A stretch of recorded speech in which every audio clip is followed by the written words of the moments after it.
Hello everyone, this is Rick and today we are going to discuss about Mehrgarh and North Indian Neolithic.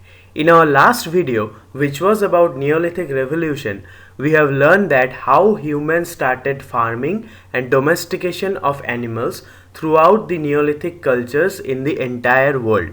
It happened in American Neolithic, it happened in the Fertile Crescent, it happened in China, and it also happened in the Indian subcontinent. Now coming to the Indian subcontinent in detail, Mehrgarh is one of the first and earliest Neolithic sites discovered until today. So, in order to understand what kind of Neolithic culture prevailed in India, we need to read about the cultures in Mehrgarh. So, without any delay, let's proceed. Mehrgarh. As you can see on the map, Mehrgarh is located on the banks of Bolan River, which is a tributary of Indus. Currently, it is situated in the Balochistan province of Pakistan country. And so, we know that Mehrgarh was one of the first settlements in the whole Indian subcontinent, which is also a part of the larger Indus Valley civilization.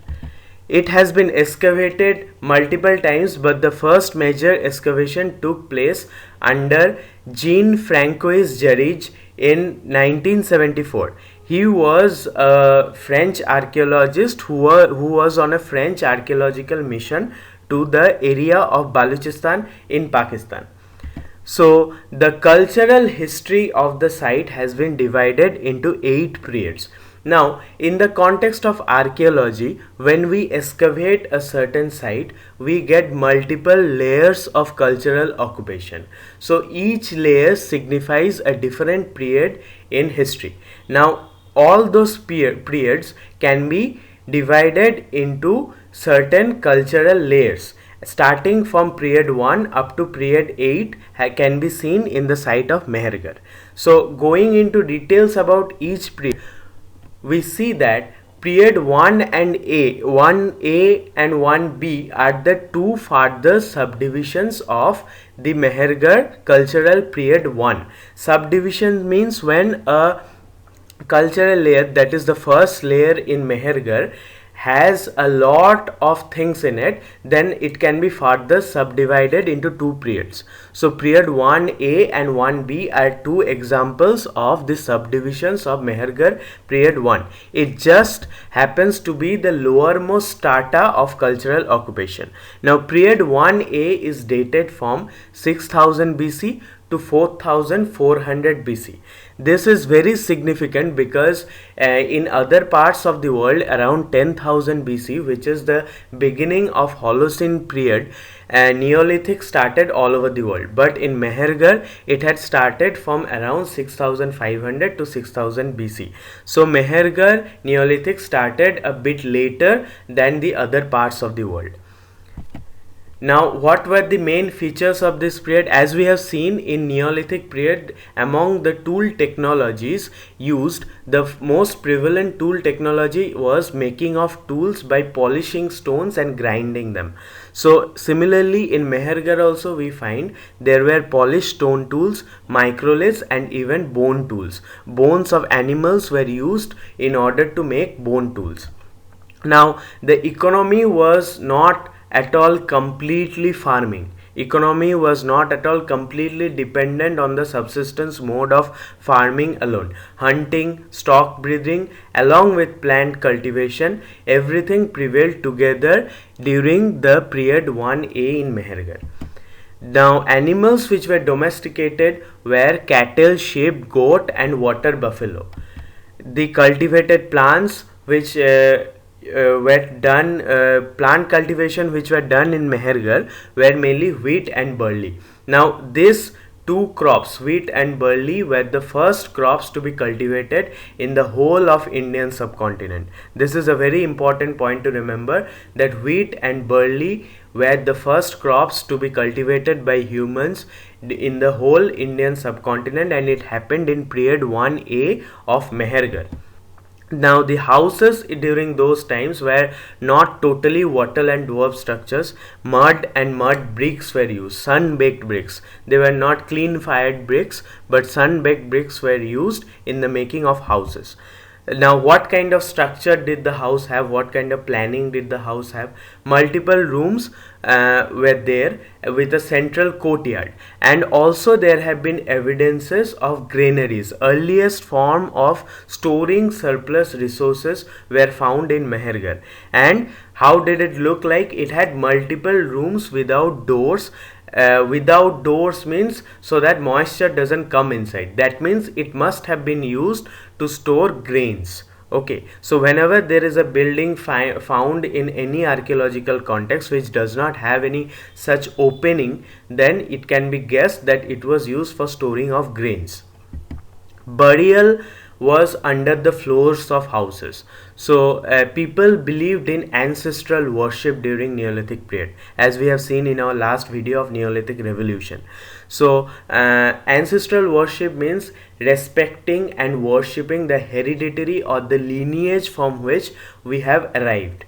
So in this context, because of ancestral worship, people used to bury their ancestors in the same house where they used to live in. Now, this may sound very spooky in the context of modern era, but in those time in Mehrgarh, it was a very common practice. And what kind of burials used to be there? Some of the burials, means the dead remains, were sprinkled with red ochre, means red earth color. Ochre means earth color. Now, grave goods, whenever you bury a person, since there was a belief in afterlife, we used to place some grave goods so that the person who is dead can use it in the afterlife, and it also symbolized a certain status of the person who has died. Now, what kind of grave goods used to be there? Turquoise, which means tortoise shells, beads made up of tortoise shells. Lapis lazuli and she shell, stone axes and microliths were some of the very common forms of grave goods available in Mehrgarh period 1A. In two cases, this is very interesting, in two cases bodies of young goats were also buried along with humans, and that too in the floor of the house where people used to live in. Next, period 1B saw the first appearance of pottery. Now, this pottery was very crude handmade pottery. Okay, so it is to be remembered that in the whole Indian subcontinent, period 1B in Mehrgarh witnessed the first use of pottery.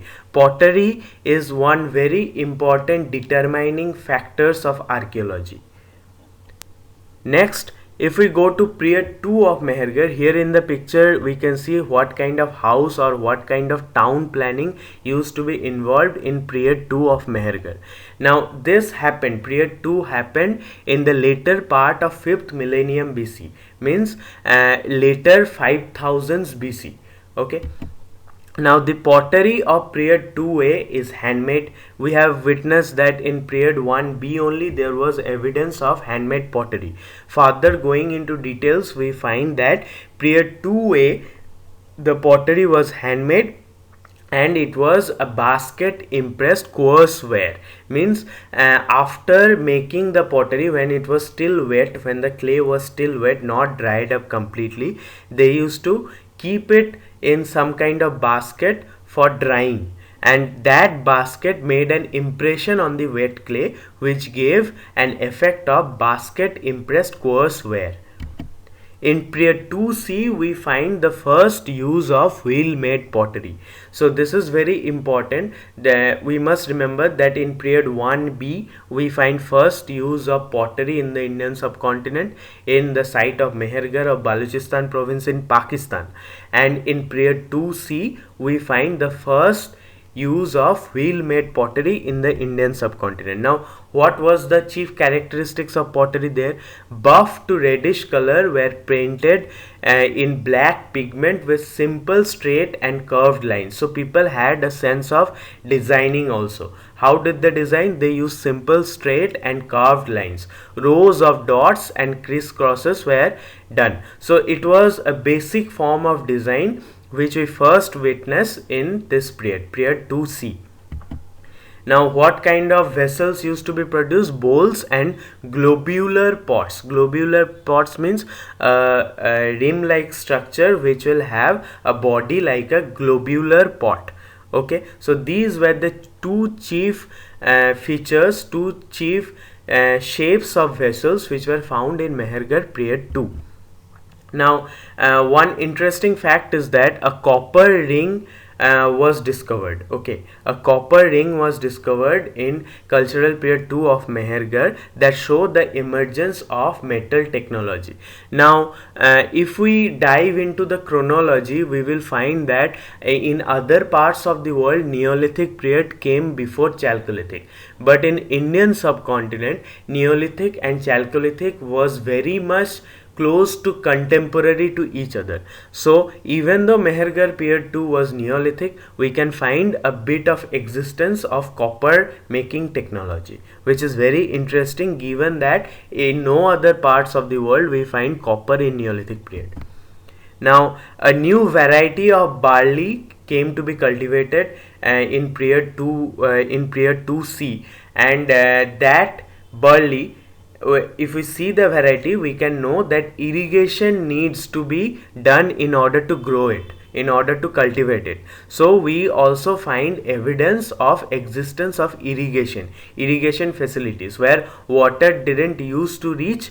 People built channels to bring water for the use of farming. So this was the first evidence of irrigation in the Indian subcontinent. Now, cotton seeds suggested that there was weaving technology in period 2 of Mehrgarh. Next we have period 3. Now this period is very significant because it shows huge increase in the area of the settlement. So until period 2 the settlement was very small in scale, but in period 3 we see there is increase in the size of settlement, which indicates to the fact that population had increased very much during the period 3 of Mehrgarh. Now, what kind of vessel technology or ceramic technology, how did it change? It were those ceramics were decorated with paintings of birds and animals. So before this we find dotted designs, we find straight line designs. Now we first find evidences of proper paintings. And what kind of paintings? Paintings of birds and animals which were found in those areas, and these were accompanied by geometric designs, which means circles, polygons, hexagons, all this type of designs. Here in the diagram you can see few of the vessels which have been found from Mehrgarh period 3.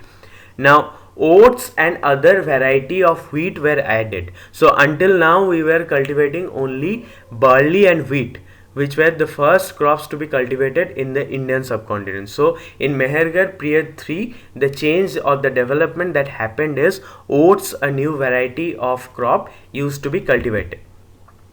And stone bead manufacture and copper smelting at the site can be seen. So when we find stone bead manufacturing facilities in the site and also copper smelting facilities in the site, we come to know that there was diversity in subsistence. People did not depend in one single mode of subsistence only.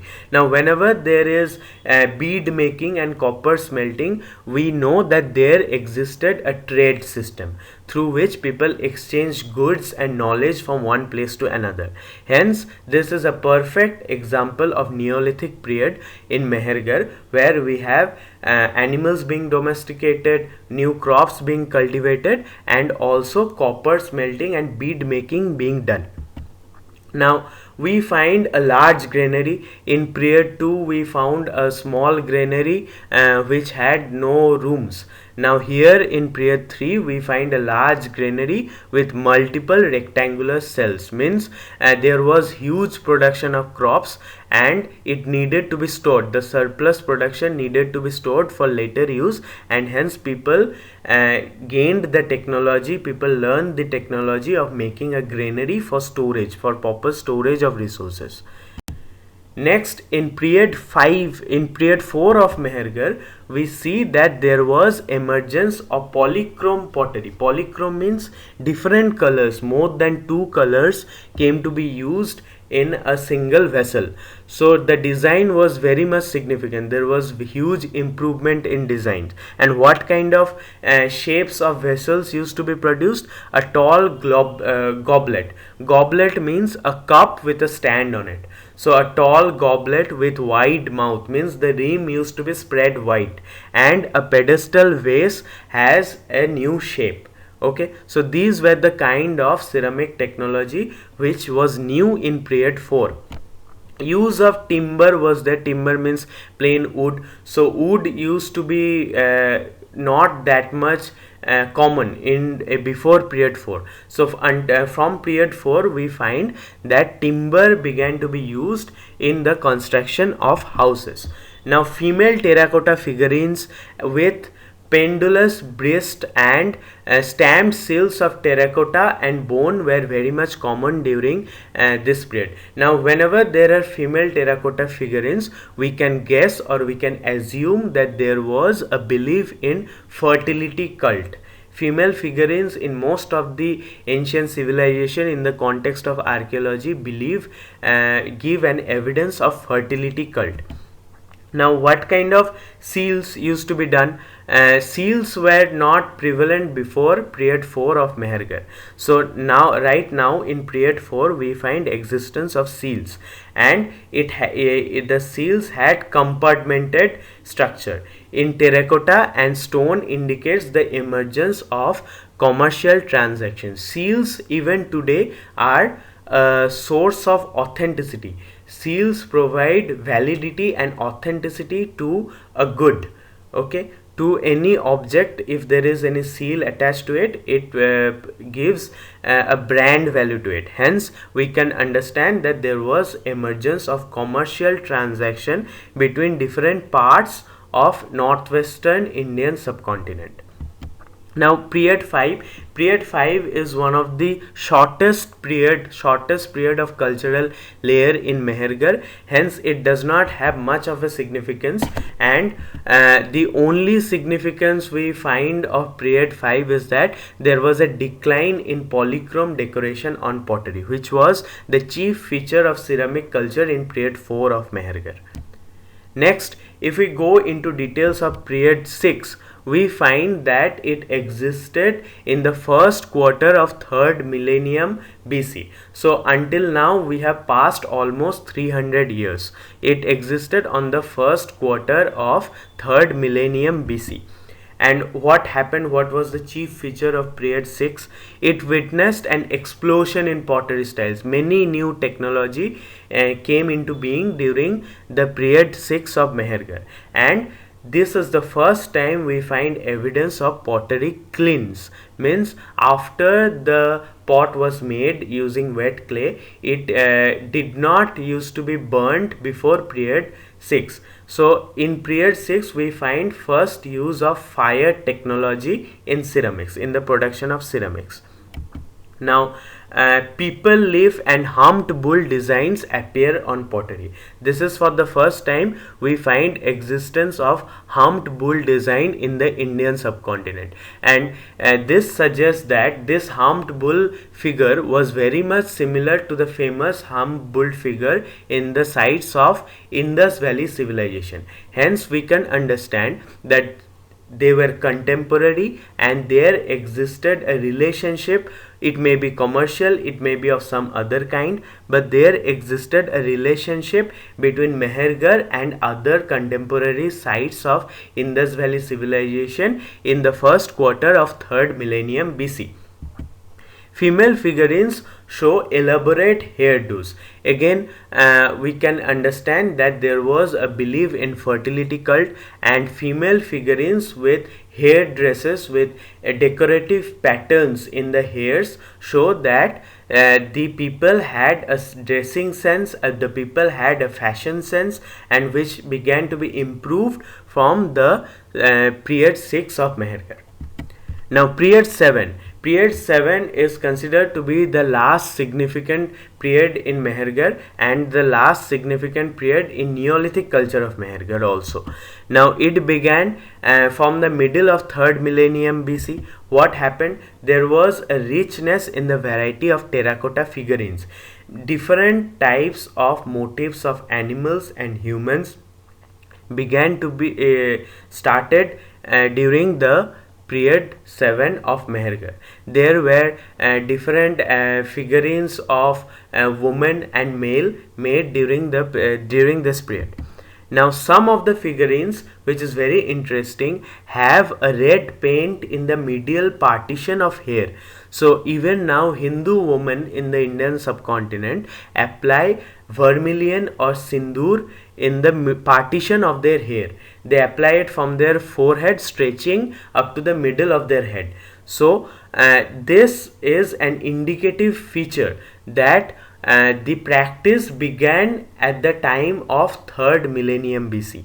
Okay, so this suggests a relationship with the popular Hindu practice among married women.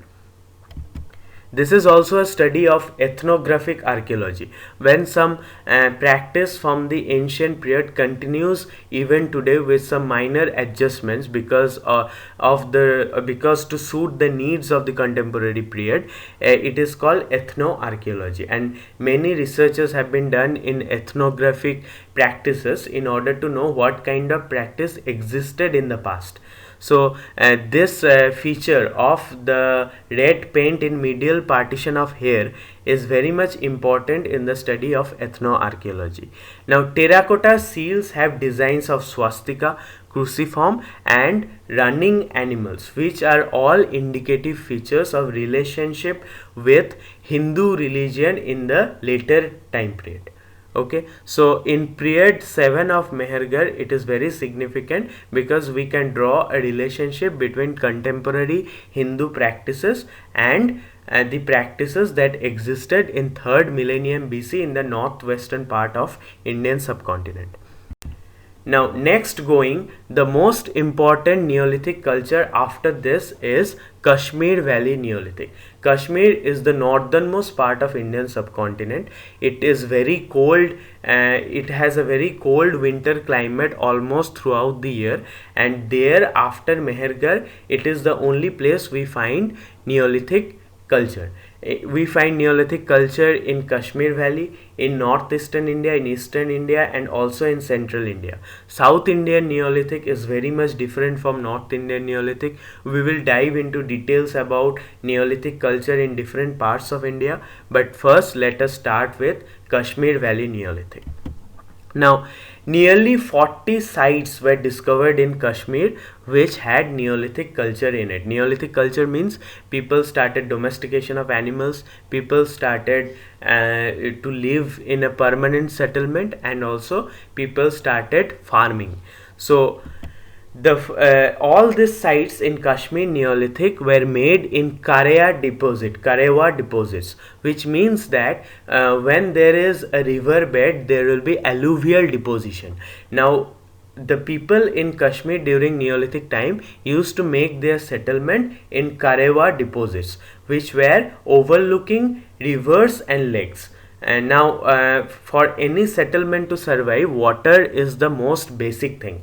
So all the Neolithic settlements all over the world have been located near the source of water. Same thing happened in Kashmir Neolithic.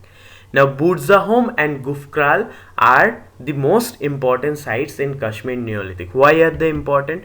Because people lived here in pit dwellings, and this is probably because they needed to protect themselves from the harsh winter of Kashmir. In winter, Kashmir is very cold, and so people at that time, the technology was not much improved to construct proper houses which will give them protection in chilly winter.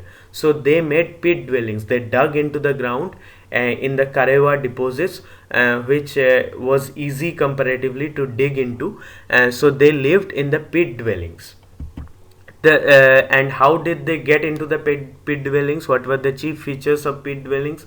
Steps were there so that people can entry and exit from their settlements, and the settlements were also plastered with lime. Even lime plastered is used even today in India. So people had their houses or pit dwellings plastered with lime, and also had steps which were cut into for entry and exit. Now post holes found from around the pits Means post hole means there is an evidence of a superstructure. So if there are post hole found anywhere, it means that there was a construction above it. Now in those days construction may not have been mud houses or anything, but there was definitely a kind of protective covering over the pits, and post holes are indicative feature of that. Now, what was the date? Date in Kashmir Neolithic ranges from 2500 to 1400 BC, which was very much contemporary to the Chalcolithic culture in Indus Valley civilization. As I have said, in India, in most of the sites, in most of the parts of Indian subcontinent, Chalcolithic and Neolithic existed together. Now, Kashmir Neolithic. What kind of technology was used in the Kashmir Neolithic? As we have seen in Neolithic, stone, bone, and antler tools were the common features which were made by polishing and grinding. Now, what kind of tools were used? Polished axes, chisels, harvesters, which is a blade technology tool, pounders were used for thrashing grains, and polishers were used to make other tools, querns, grinders, and perforated disc. Now perforated disc is one of very interesting tools available in Kashmir Neolithic, which means that there were holes within the disc. Within a circular platform, holes were made. And the last probably used, why would there be a hole in a stone? It was probably used as mace heads, which is a weapon technology, and it was also probably used as a weight to hit in sticks so that it gets buried in the ground, or used for digging. Okay, so perforated discs are one of the chief important feature of Kashmir Neolithic technology. Now bone and antler tool industry was very much improved during this time, and because of that we get hunting tools like harpoons, spatula, needles, awls, and spear points, arrowheads, daggers, and scrapers. So these were mostly used for butchering, or for hunting animals. This was the most important feature of Kashmir Neolithic. Now beads of semi-precious stones, terracotta bangles, and cowrie shells were very much found in Neolithic in Kashmir Valley. Now economy. How did the people used to survive? Combination of plant cultivation and domestication of animals along with hunting gathering, everything existed at the same time. So people did not depend in one source of subsistence or in one mode of subsistence. We find hunting gathering economy along with farming or settled economy. Now seeds of wheat and barley, common pea and lentil have been found. So wheat and barley are the chief crops grown during the Neolithic period, and also one of the first crops grown in the Indian subcontinent, and along with that we find pea and lentil in Kashmir. Now what were the animals which were domesticated?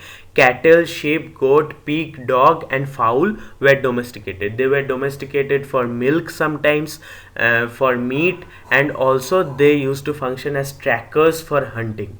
So and domestication of animal in Kashmir Neolithic was very important feature. Now what kind of wild animal bones do we find?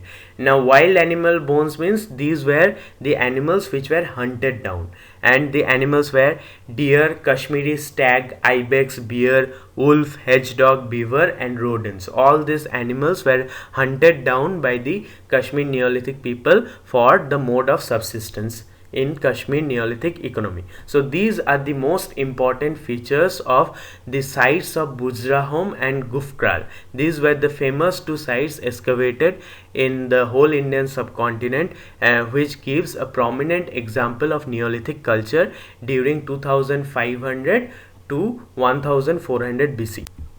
Now what kind of pottery what kind of ceramic technology was there during Kashmir Neolithic? Ceramic is largely handmade. So in Mehrgarh during this time, or in Indus Valley during this time, we find huge improvement in ceramics. For some unknown reason, during the same time Kashmir did not see much development in ceramic.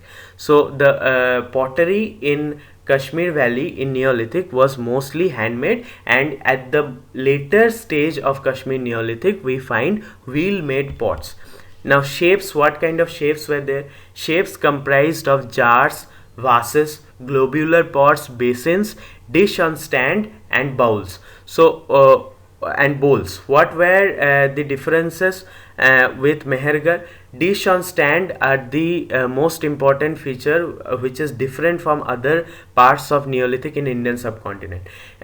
Just like globular pots have a cup on stand, in dish on stand we find a flat structure above a stand, and bowls and basins are also typical vessels of the Neolithic period. Globular pot with painting of a horned deity. Okay, deity means some figurines which were used for worship of people, which people had sacred belief on. So there was a painting of a horned deity. Now the most important feature of this painting is that it is very similar to the paintings found in Kot Diji and Gulma in Pakistan. Kot Diji and Gulma in Pakistan are very famous sites of early Harappan period. So we can guess that Kashmir Neolithic technology or the Kashmir Neolithic culture had some kind of a relationship with the early Harappan or early Indus Valley civilization cultures. Now, how did they bury the dead? In primary burial, the body was mainly kept in crouched position. So in extended burial we have the body being laid flat with all the organs or with all the components of the body in relaxed position. But in crouched burial, because of scarcity of space, we don't find the body laid flat. And sometimes dogs were also buried along with the master. So this is a prominent example to show that how people relied upon the domestic animals. So this is one first evidence of pet emotion. Okay, so dogs were used as pets during those times, and they were such close and emotionally related with their master that when the masters died, the dogs were used to be buried along with them. Now, discovery of semi-precious stones were there, and also in grave goods semi-precious stones were placed, and also we find dead body wearing necklaces. Now this is a status symbol, and this means that there was stratigraphy of status in society. In secondary burials, bones were sometimes treated with red ochre, which means red earth color. Bones, for some sacred reason, they were covered with red earth color and then they were buried. Graves of animals were also found, where we find animals buried like wolf and ibex along with dogs. Okay, so not only in we find burial of humans, we also find burial of animals, and we also find burial of pets buried along with their masters. Okay, so these are the few important aspects of Kashmir Neolithic which we should all know. Next up we have Neolithic in the northern Vindhyas and middle Ganga. This is the area of UP and Bihar and Madhya Pradesh. Okay, so the Ganga Valley in the north is a vast flat alluvial plain with moderate slope from northwest to southeast. So all the rivers in this area, Ganga, Yamuna, Son, all these rivers flow from northwest to southeast, and this is a very fertile alluvial plain where the Neolithic people survived, and even today this is one of the most fertile regions of the world. Now it receives very ample rainfall and is drained by many perennial rivers which flow all around the year, and it has extremely fertile soil which is very good for cultivation of crops. However, the south of Ganga land is very different. Now this is very interesting that north of Ganga it is very fertile, receives rainfall and drained by many perennial rivers. However, in the south the land consists of flat rocky plateau, and we find two chief mountain ranges here, which is the Kaimur range and the Vindhyas. This fall in the southern Uttar Pradesh and Madhya Pradesh. Okay, so there is a difference between north and south of Ganga lands. Now, what kind of economy existed in this period? Uh, Rewa and Siddhi district of Madhya Pradesh and Banda Mirzapur district of Uttar Pradesh were the chief areas in which northern Vindhyas existed, in which northern Vindhyas Neolithic culture existed. Excavations happened in the areas of Koldiwa, Mehrgarh in the Vindhyas. These are two very important sites. Along with that, excavation also happened in Sohagaura, Kairadi, Narhan, Chirand and Senuar. Narhan, Chirand and Senuar are very prominent examples of Central Indian Neolithic. The cultivated plants in this area include dwarf wheat, barley, wheat, bread wheat, rice, pea, green gram. So this is the first time we find existence of rice cultivation. This is the first time in Indian subcontinent we find that rice is being cultivated, and along with that we find different varieties of wheat also with 6-row barley and pea. Among the most prominent animals which were domesticated is evidence of humped cattle, sheep and goat. So cattle, as we know, is a very important feature in subsistence during the Neolithic. It all started at this time in the northern Vindhyas. Now, what kind of ceramic technology was prevalent during the Neolithic here? The most distinctive pottery is the culture of cord mark ware. So, in the wet clay, there were impressions of cord marks. How did this happen? These designs are believed to have been produced when pots were beaten for enlargement. So there was wet clay, and unlike wheel technology, people used to beat the wheel clay in order to give it the shape of a vessel. So, and with what they used to beat it? They used to beat it with wooden mallets wrapped with cord. So there used to be a pressure applying technology for the making of different shapes of vessels. And now, what kind of other wares was prevalent? Black and red ware, black slipped ware, which means a black coating, a black color will be applied with occasional paintings in white. Okay, so white color used to be painting color. People used white color in order to make paintings. And also slipped plain red ware. Slipped plain red ware means there will be a red covering, a red layer of color over the ceramic. So all these are very chief important features of northern Vindhyan Neolithic. Along with that, we have vessels like bowls, basins, vases and dishes. So these were the four most important kind of vessels we find in the Neolithic in northern Vindhyas. So this was all about the Neolithic culture in Mehrgarh. As we know, in India, Neolithic culture first started with Mehrgarh, which was around 6000 BC, and then we have proceeded to Indus Valley civilization, which I will discuss later. After that, we have Budzahom and Gufkral discussion related to Kashmir Neolithic, and also later we come towards the south or towards the north of Indian subcontinent and south of Kashmir. We find the Vindhyan Neolithic culture, which had important sites like Koldiwa, Mehrgarh, Chiran, Senwar, Narhan, etc. So in our next video we will go deep into the Eastern Indian Neolithic and South Indian Neolithic. Until then, please stay tuned and support me so that I can bring wonderful historical content in future. Thank you. Thank you so much.